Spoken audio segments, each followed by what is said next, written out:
If you are a parent or maybe a parent to be, and you are also looking to grow your business or start a business or continue to grow your business, you absolutely have to listen to this episode with Chelsea Cole. She's the blogger over at A Duck's Oven and a cookbook author times three. She has just published a brand new cookbook that is far outside her niche, which we also talk about in this episode, a little bonus topic at the end. Chelsea gives us all the scoop about how to be a mom for the first time, or maybe the second or third or fourth time for you, and how to build your business on top of it. She has a bunch of strategies. She's a planner at heart. She's very organized. So she really did think through the process and has some really good tips if you are looking for those. So for anyone who doesn't know who you are, you're a blogger at A Duck 7. Can you tell us a little bit of your background as a blogger? Yeah, so I started my food blog, A Duck 7, almost 15 years ago now, which is crazy. Crazy. Yeah, I was, and this is really going to date me. I was a sophomore in college at the University of Oregon, which is why it's called A Duck 7 because their mascot is the ducks. Ah. Yes, and so I've been running that for a very, very, very long time. It kind of started out as like, college students, you can do more than just get takeout and make box mac and cheese. Like, here's other food you can make. And then I kind of like transitioned to easy cooking for young adults. And then in 2017, I discovered sous vide cooking, fell head over heels in love with it, and really niched down into sous vide. I've self-published 2 cookbooks about sous vide cooking now, and I actually teach self-publishing at the Cookbook Lab. And now I am about to launch my first traditionally published cookbook that has nothing to do with anything I just talked about. I don't know why, but I just love that it's like, way out here and all of your other stuff is tucked in this little niche and Yep. it's working, right? So I'm just so happy for you. Yeah, it's totally working. I'm very excited. We're about a week away from all the big things. So yeah, it's been really Oh, fun. oh, I'm so excited for you.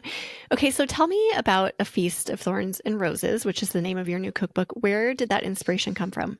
Yeah, so it is inspired by the A Court of Thorns and Books series of A Court of Thorns and Roses book series, which is like wildly popular right now. It has been for a few years now. And it's funny, when I was pregnant with my son, I was like 6 months pregnant. I was like scrolling on the couch and my cousin posted about her Sims cookbook. And I was like, Sims, like the computer game, like why is there a cookbook? What is this? And I was started Googling it, and there's like all these fan cookbooks. There's a fan cookbook for almost everything that you could think of. And one that I thought was noticeably absent was A Court of Thorns and Roses, which the acronym is ACOTAR, if I say ACOTAR a lot. Okay. Yeah, like there was no ACOTAR cookbook. And I'm like, And I did exactly what you are not supposed to do. Do not do this. I cold emailed my now agent, and we were acquaintances at the time. And I was just like, do you think this is a good idea? Like, I don't really know. And she essentially said yes. And we were on the phone with the publishing house a couple weeks later. And then I actually did the whole process backwards. Again, this is not how you're supposed to do not. This is a bad thing to do. Do not do what I did. But yeah, on that call, I thought I was going to be like selling this editor on the book, and he was like, please let me be the one to do this book. And I was like, whoa, okay. And so I had about a week to put together a proposal. I hadn't even put together a proposal yet. I had like kind of started on one for him to present to his sales team. And then a couple months later, we signed a contract after a lot of negotiation, and it happened really fast. And again, not how it usually does. Wow. Yeah. Okay, so it's a great story, but don't do exactly what Chelsea No. did. What about that was not right? How should people actually go about that? Yes. So my agent, Sally Eckes, has a fabulous Substack called Not So Secret Agent. If you want to like learn all about all of that, definitely check that out. But you should go to an agent with like a thorough, detailed proposal already done. Diane Jacobs teaches like how to write cookbook proposals if you're looking for a resource on that. And Sally Eckes has resources on that as well. But yeah, you should go with like a beautiful proposal buttoned up, send a formal email with the proposal, and then when you want to go the traditional publishing route with a cookbook, the first person you're selling is an agent. And then once you have an agent's buy-in, they sell you to a publishing house. So that's how you should approach an agent. Gotcha. Okay. Well, Mhm. good to know. But I'm glad it worked out and I'm glad that everybody was excited about it. It sounds like it was all around a good fit. Yeah, it worked out. The timing was just really, really good. So we're the That's so first great. to market cookbook inspired by the series. There's been two cocktail books, but yeah, we're the Okay. first cookbook. So yeah. Oh my gosh, exciting. All right. Hmm. So you clearly recommend the series. Yes, it is. I tell people it kind of like made me fall in love with reading again. I feel like when I was Mm, younger, like late teens, early 20s, we had like Twilight and the Hunger Games, and even yeah. like even younger, we had Harry Potter and just like these series where you get really attached to the characters and there is like world building and there's like this whole thing that you just get into. And I kind of lost that throughout my 20s and like early 30s. Mostly I was just reading like thrillers and stuff like that. And this was the first time I was like, oh my gosh, like you get obsessed with these characters in this world all over again. And it's a book that's actually like written for adults versus children, which is like nice. So Oh, yeah, it is wonderful. It's a great way to tiptoe into the romantasy genre. If it's something you want to explore, I think it's the perfect series to start with. awesome. Sold me. I will definitely check it out. Okay, so you started this whole process while you were pregnant, Hmm. right? So, I mean, this is a lot. Being pregnant is a lot, first of all, and getting ready to have a child. Writing a book is a lot, Chelsea, and Yeah. preparing to send that out into the universe. So you did both at the same time. How in the world did you make this happen? Yeah, so I was 8 months pregnant when I signed the contract for my book. And I knew that the manuscript was going to be due when my son was 6 months old.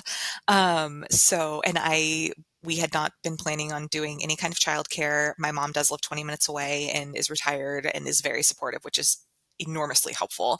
But like our current situation, he goes over there once a week. So it's not, well, and lately it's actually been closer to two, but yeah, so nothing crazy.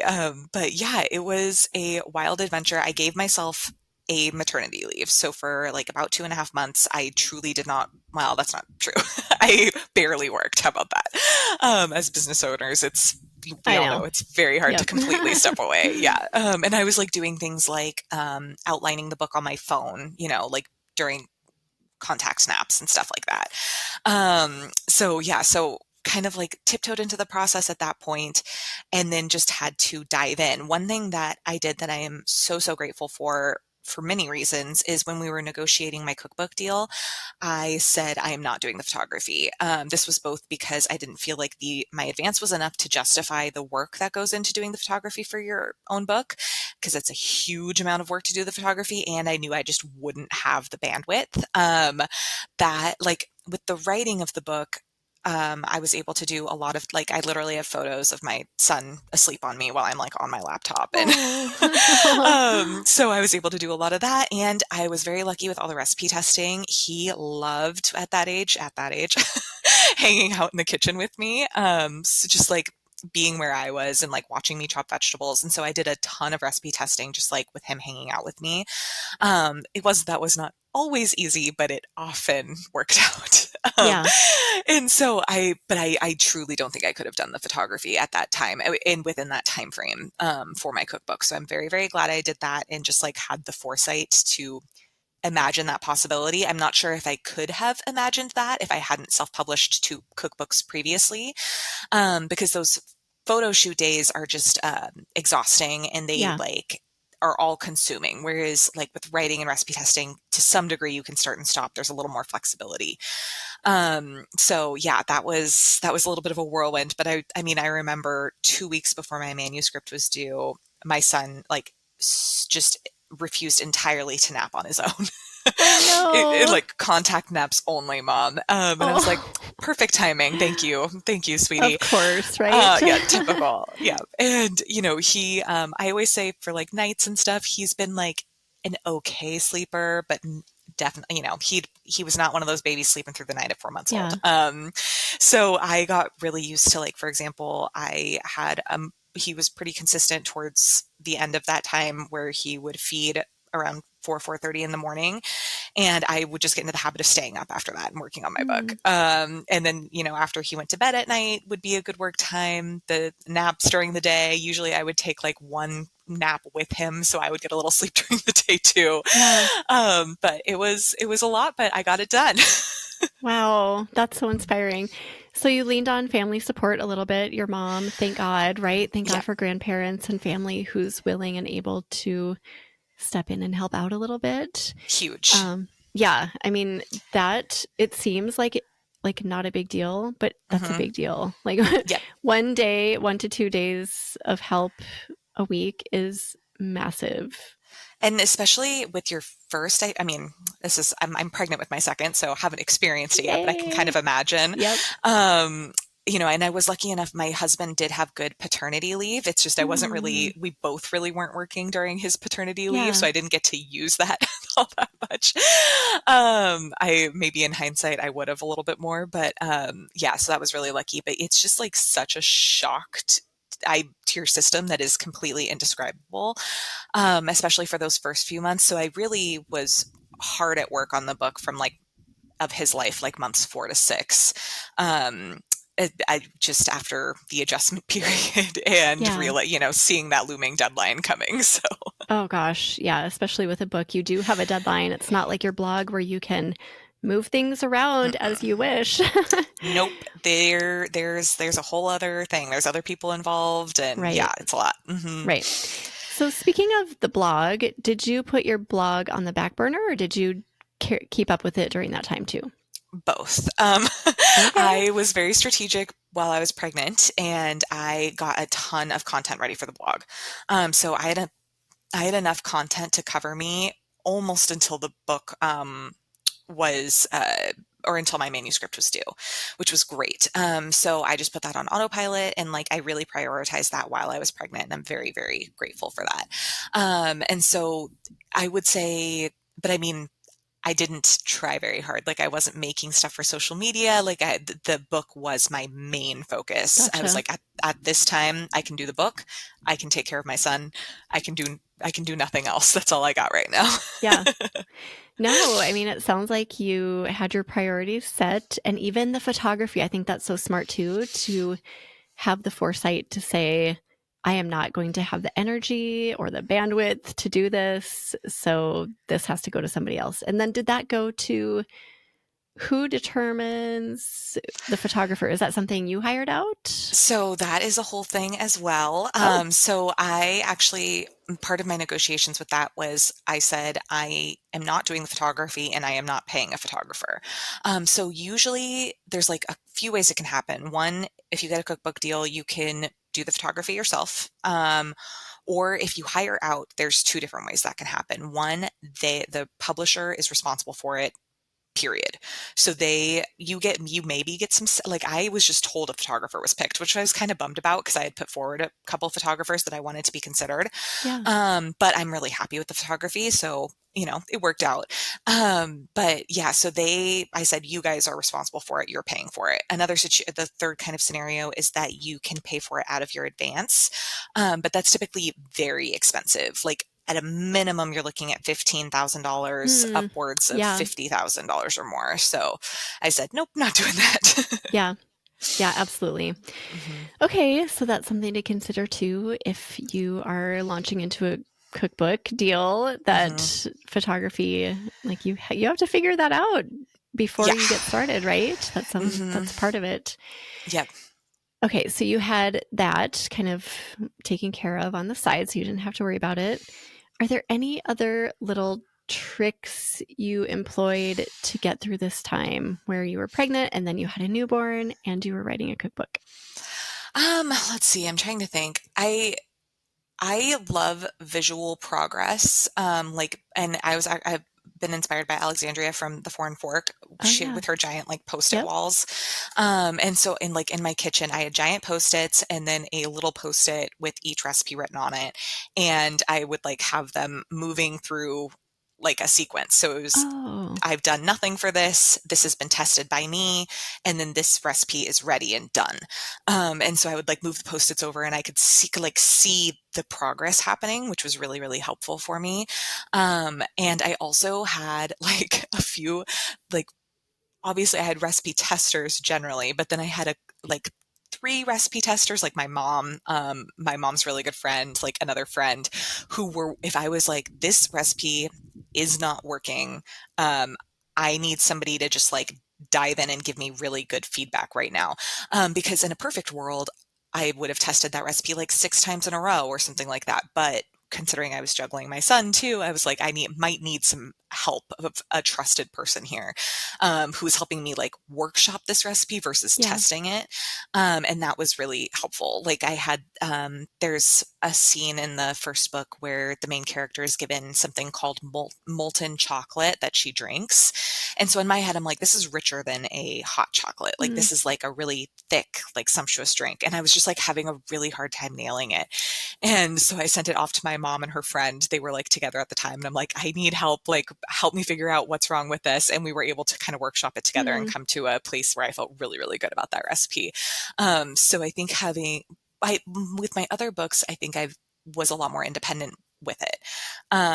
So this was really helpful. mm, And with, I think one thing I didn't realize with taking on this project, writing any cookbook is hard. It's a lot of work.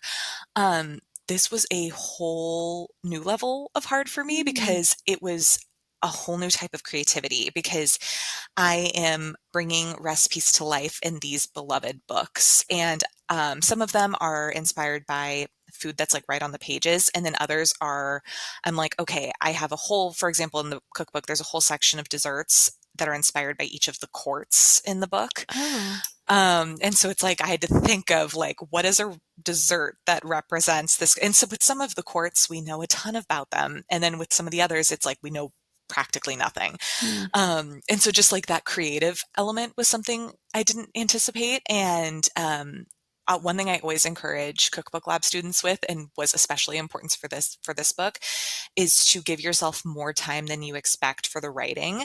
I think with cookbooks, we think the recipes, the photography, that's the bulk of it, which is true to some extent, but those head notes, those chapter introductions, the front matter, all of that is going to sneak up on you and is really important to the yeah. book. Because you want to make really cookable recipes, and that's where all that detail comes in. So, anyways, kind of a long No, I tangent love answer. getting the background. This is getting me more intrigued to jump into the series. So, yeah, I'm just Yes, like there you go. imagining molten lava drink. Oh my Yeah, gosh, how did it turn out? Was it really delicious? good. Yeah, it's Oh like my this goodness. like really rich, thick, chocolatey drink. So highly recommend, especially Amazing. for winter. Do you have favorite recipe from the book? Yes, I think it changes to be fair. But I, f- I think it is probably, it's called the Merchant Spiced Pie. There is the main character's dad, Feyre's dad, is a merchant, and we aren't told what he is a merchant of. But I said for my purposes, he is a merchant of spices.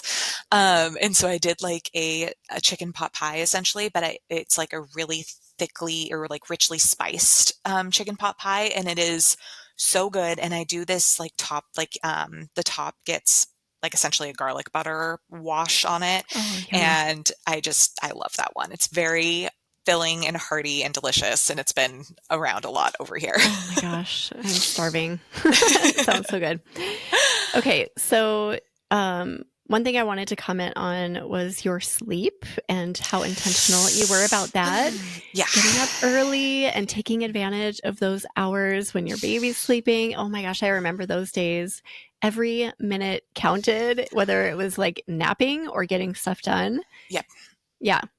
It So talk about is. that.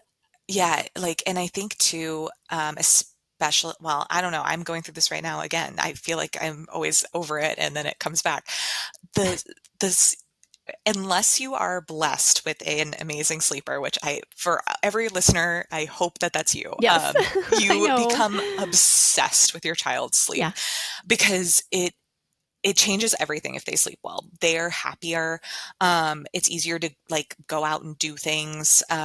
You are happier because you have more time to yourself. You have more time to sleep yourself. It is just like, it is a game changer. And so like my son, he did decent overnight. He would like, he got down to 1 feed a night pretty quickly, but he stayed at that until like, I don't know, 8 months old, which all of my friends, their kids were sleeping through the night by like 5 months old. And I was like, why? Oh, you're like, no. I want that. Please help me. And I'm just the type of person where if I am awake and the clock says anything close to 5 a.m., it's incredibly hard for me to go back to sleep, Yeah. almost no matter how tired I am. So yeah, so I just kind of had to like learn to embrace it. And you kind of like, once you're used to being sleep deprived, you just like Yeah. adapt. And it's funny because then once you're caught up on sleep, like right now, if I have a night where he's up for a half hour at 3 a.m. or something, the next day I'm like wrecked, whereas I would have been Yes. thrilled for that a year and a half ago. So it just like, it changes, and you just like, you learn to adapt to it. I got really good. My son, he did decent at nights, but his naps were horrific, and very short, and he would like protest them like crazy. It was terrible. And so unless I held him, of course, that's just, Oh, of what they love. course. So I got very used to just like working off my phone within one hand, and I had a charger set up in Wow. his room, and I would wear earbuds and just like get work done like that a lot of the time. And you just like kind of are forced to figure it out. And then when he would nap independently, I remember talking about this on Instagram when he was like 4 months old. I had like, at every stage of his life, I had a mental like grouping of tasks. Like, okay, if these are tasks that I know I can do when he's awake, and these are tasks that I can't. So I'm if he is sleeping, the moment he closes his eyes, I am doing one of these tasks. Yeah. And then just making sure too that like one of those naps each day I was sleeping as well. Yes, absolutely. Because Yeah, you you can need to only do so recharge. much. I Yes. know. Yeah. Mm-hmm.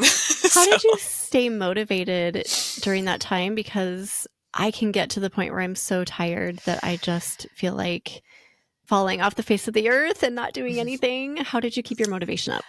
I think having a deadline was really helpful. That is like a trap I feel like I see people fall into with self-publishing a lot, is I think it's really important to give yourself a pub date when you Mm, self-publish, for many, many reasons. And then I always tell people, I want you to say that publish date out loud. Like, you don't have to say an exact date, but say it's coming fall 2025, mm. or, whatever it's going to be. And I think because of the mental gymnastics that having a deadline can give you. And so it's like, I knew like I am going to be working my butt off until, I think it was something like January 18th. And then I'm going to have a little bit of a break.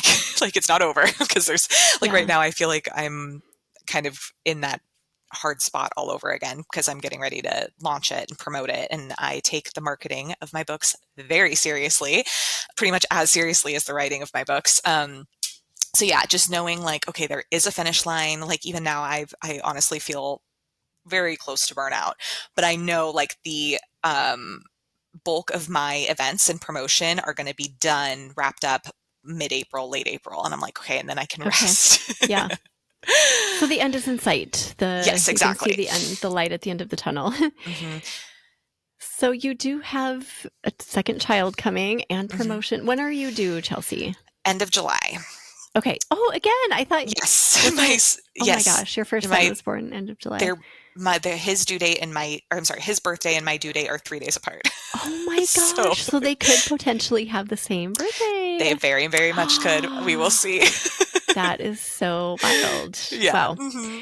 Yeah. So you really will be, I mean, this will be a full season for you coming up, Hmm. having a baby still and a newborn and a cookbook that you're marketing and launching. Do you have plans in place to get through this? Are you Hmm. just going to wing it? I don't think you're a wing it type person. You've got No. plans. I'm Chelsea has plans. Yeah, yeah. My husband and mom would be laughing at the idea of me winging it through Yeah. anything. Like, I've got like right now, for the first 2 weeks of April, I've on my book comes out April 1st, and that day I'm super busy. I'm traveling quite a bit the first 2 weeks, which I'm very nervous about. I've been away from my son overnight twice in his whole life. Oh, So I he'll be know that fine. He'll be feeling. fine. He Yeah. will. But it's just like nerve wracking, I especially because know. he's going through a real big mama phase right now, real Oh, big. And I'm like, of course you are, right now, but yeah, it's going to be okay. But it anyways, will. I have like one whole calendar that shows like what I'm doing on each day of those 2 weeks and who is responsible for my I son love it.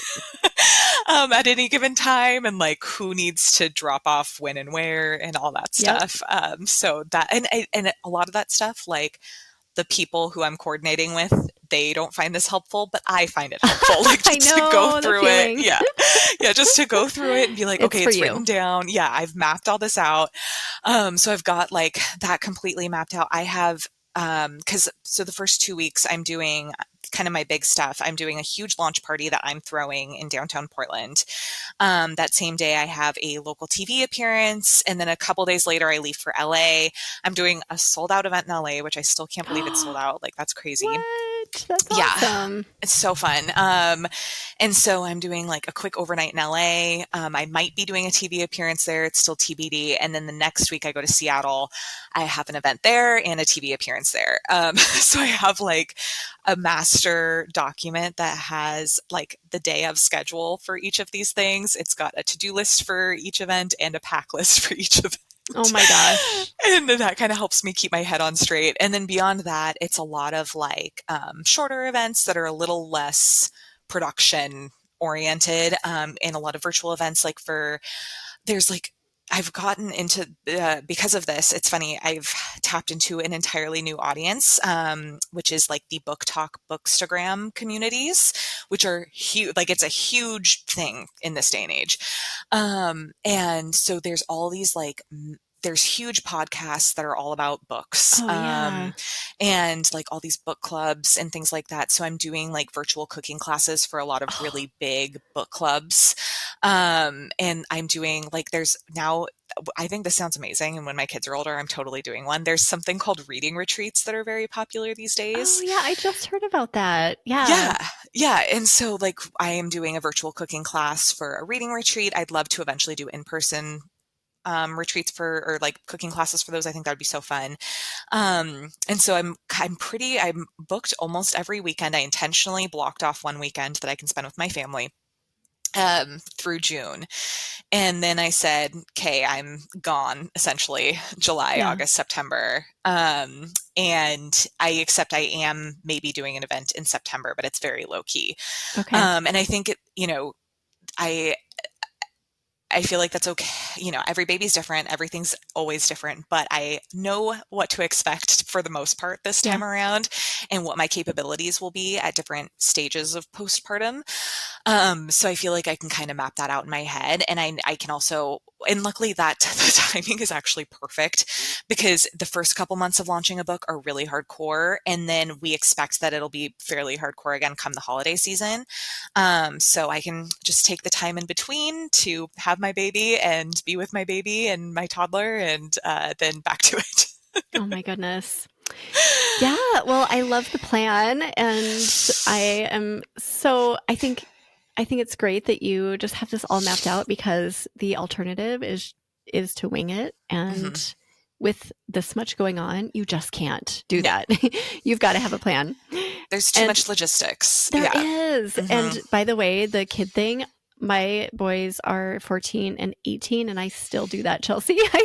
Great. If somebody comes to watch them overnights, I have like the detailed, okay, you Hmm. have to pick him up from chess at blah, blah, blah. I mean, it's ridiculous that I still Yeah. do this, but it I doesn't end. have I created an 8-page document that it's called The Care and Keeping of Reggie, which for millennial, there's an American Girl doll book from the 90s called The Care and Keeping of You that inspired it. But yeah, for all the people, That is and so admittedly, it's funny. also prepped for when I do give birth because people who are not used to watching Reggie are going to be watching Reggie. So, it's Yeah. multi-purpose, but Yes, still. absolutely. I love Yeah. your planning and Thank you. Thank you. organization. So, for other people listening who are maybe in the same boat, maybe they are also pregnant or they're a new mom, or maybe they've been Mhm. a mom for a little bit and they just haven't figured out how to piece all of the things together so that they can grow a business while being a mom. Do you have any encouragement for them, Chelsea? Absolutely. Like, I had the opportunity to run my business full time for a couple of years before becoming a mom.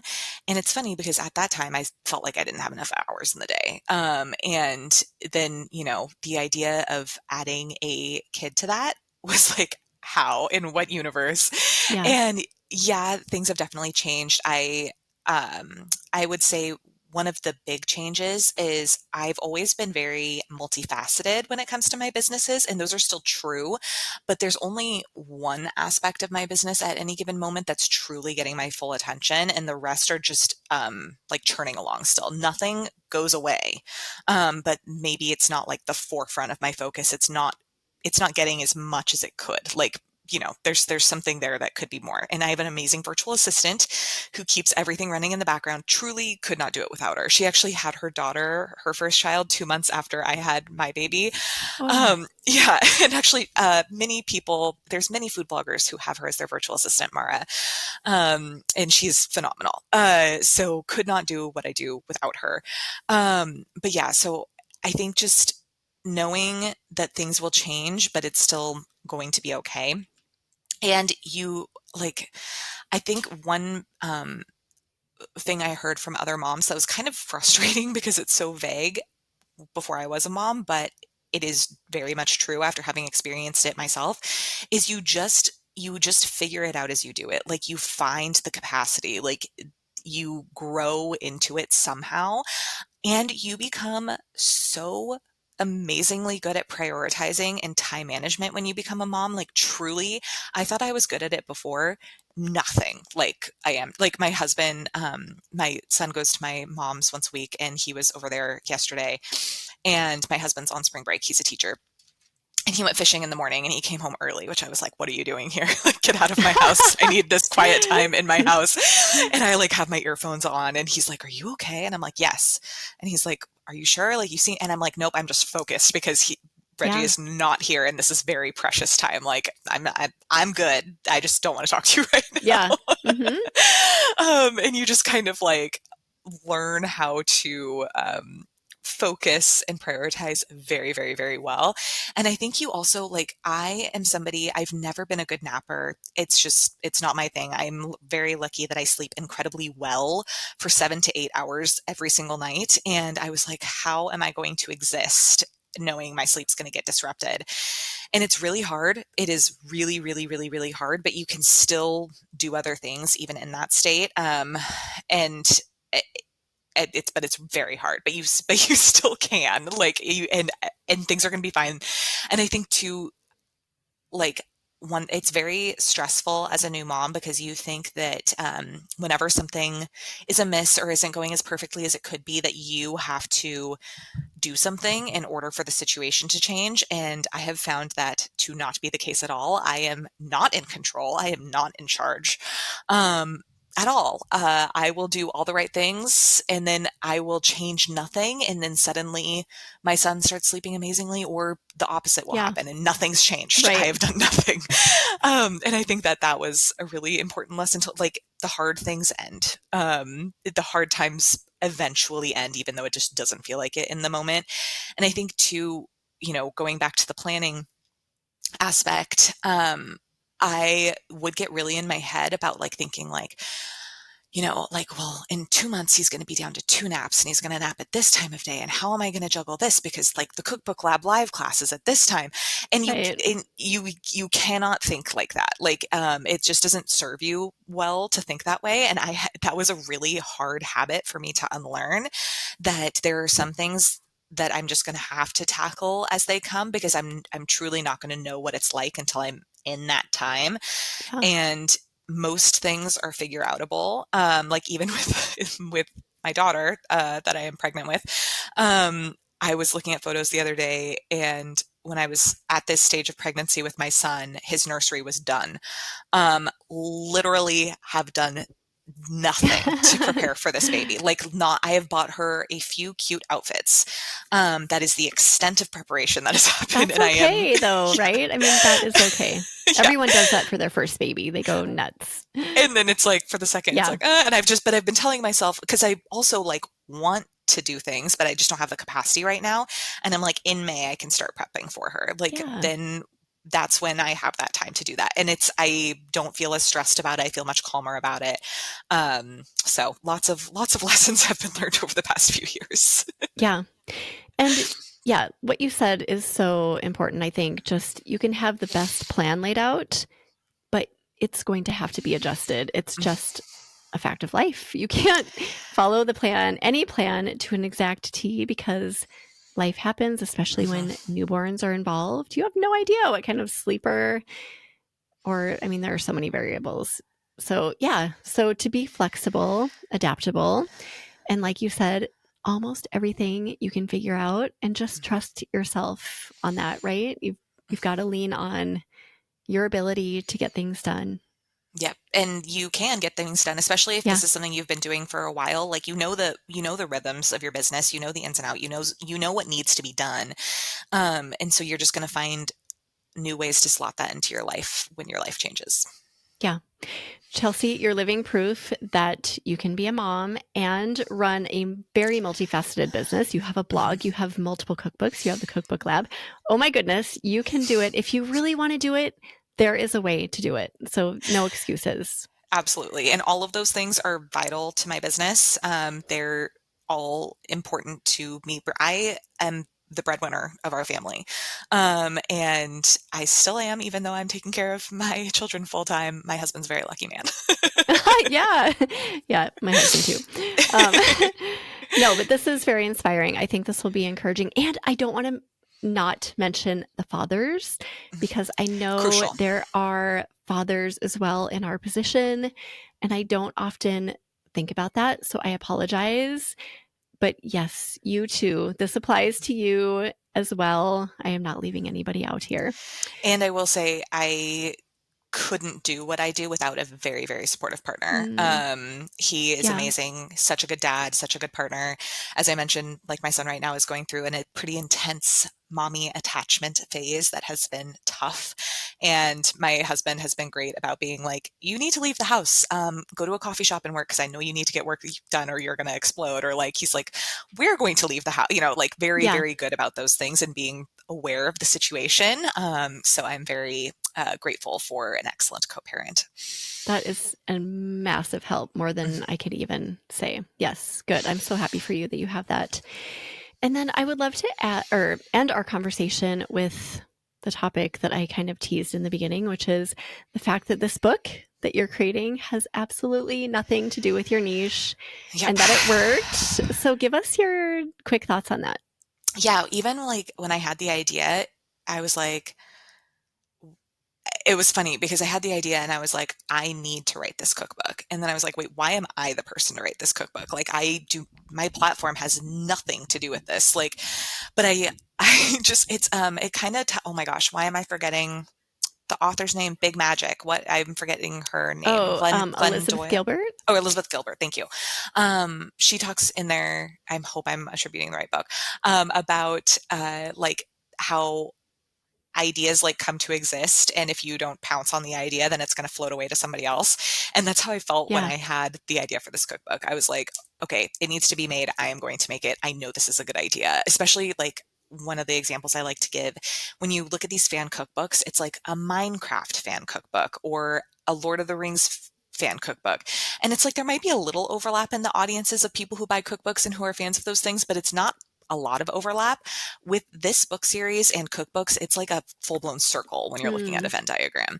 And so I was like, I have to do this. There's just no way I don't do this. And so honestly I got the book done, and then I spent like last fall and summer being like, now what? How do I pivot?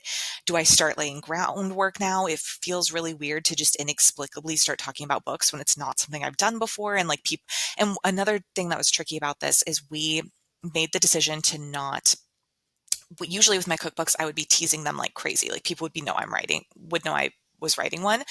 And we made the decision to not talk about this book until January because we wanted to be first to market. And so I Yeah. was like, I can't, it feels weird to just randomly pivot. And I had a really hard time with that. And I tried to do some like bookish inspired recipes on social and it wasn't really working. And so I just kind of chose to sit on it and was like, I'll start promoting the book when we announce it. And that's kind of how it's gone. And it's honestly been totally fine. I really overthought it. And one of the big things that I did do, a change that was agreed upon by everyone I talked to, was my like social media is now Chelsea Cole versus a Duck's Oven. And so I Ah, kind of think of like my blog as being its own thing. So that's like my sous vide thing. And my cookbooks fall into that category. Like that's my sous vide thing. But then Chelsea Cole, she does that, but she also writes cookbooks about pop culture.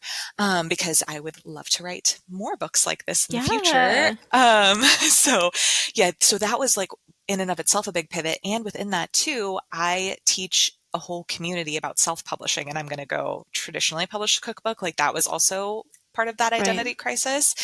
But I've never been anti-traditional publishing and I've explained why I chose traditional for this one, which is largely one, like the big reasons I like self-publishing are creative control and timeline. Because I like to get my books done faster than 2 years. With this, I needed the long timeline. I needed help. I could not design my own cookbook this time. I could not do my own photography.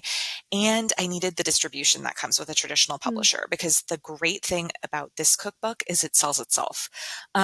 People see the cover, they see the title, they will immediately know what it is and they know if it's for them or not. Whereas with other cookbooks, you have to be like, this is what it's about. This is yeah. why you'll like it. This is how it'll benefit your life. So it just was a much better fit for traditional publishing. I will definitely self-publish another cookbook again. It'll probably be sous vide related, or I have like a more meat focused one generally cooking in my head that I'd love to self-publish eventually. But yeah, so I just kind of had to embrace it, and people have been very receptive. I've had great growth since this, and I think it helps that I'm also just like, even though this isn't my niche, I am the key demographic for the core book series, and so a lot of my followers were also very, very into this book series and very excited I was doing this. So it just worked out that way. Oh, yeah. I think it's great. I think you do have to follow those pursuits that are calling your name. We get so hung up on, is it part of my niche? Does this align? That sometimes we miss those opportunities that Mhm. could be really not just fruitful, but also just things that incite that passion in us, which I think is Yes. so important as creatives. So I And I think you love that can, you follow this. yeah, I think it's really easy for us to, as creatives, like feel stale, feel burnt out. And Yeah. I had been in the world of sous vide only for about 6 years. And I don't know, I wasn't necessarily burnt out, but I mean, I had to the point, I kind of felt like I had almost tapped out sous vide. Almost every sous vide recipe that I could think of exists on my blog. Yeah.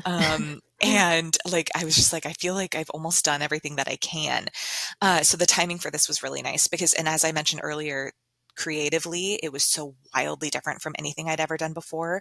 And it was really exciting and really, really fun. Like I had a blast doing it. And even the Right. marketing now, like I'm having so much fun. Like, and the marketing for this book has been so I like thrive on the marketing aspect of a project, and it's been so energizing and wonderful. I've gotten more press than I've ever gotten for any type of project, a really prominent, like exciting press, and so that's just been very good for me personally, in addition to being good for Yeah. my career. Oh, Chelsea, and the word fun.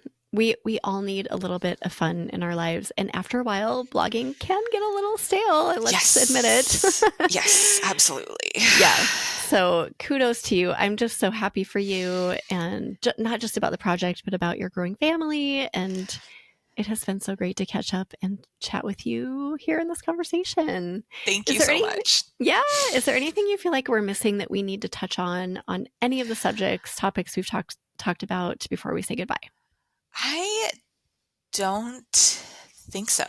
I think we Okay, pretty much got we've it. covered a Hmm. lot. It's a Yeah. lot. to ingest, but hopefully this is very helpful for a lot of people.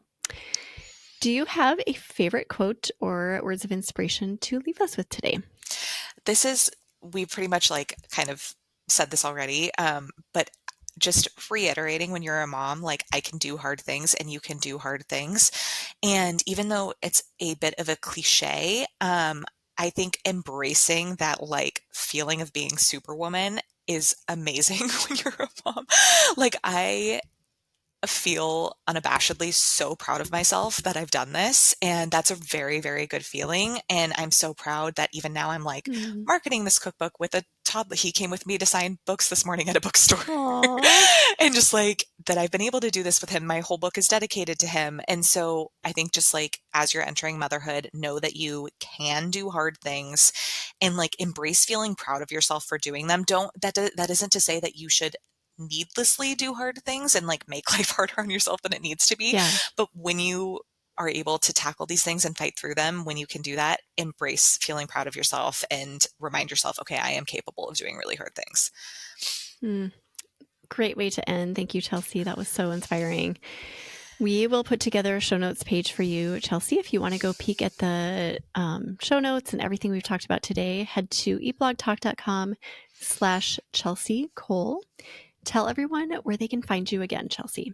Yes, so I am on social everywhere at chell.ccole, SCA Cole, and you can find A Feast of Thorns and Roses anywhere you buy books. Barnes & Noble does have an exclusive edition with a cloth and foil cover and a secret menu and 5 exclusive recipes. So if you want to go big, get the Barnes & Noble edition. Oh my gosh, that sounds so cool. I can't wait to see it. Well, thank you again, Chelsea. It was so great to talk to you. And thank you so much for listening, food bloggers. I will see you next time. Thank you so much for watching. If you enjoyed this topic, be sure to watch the video shown on the screen. See you next time.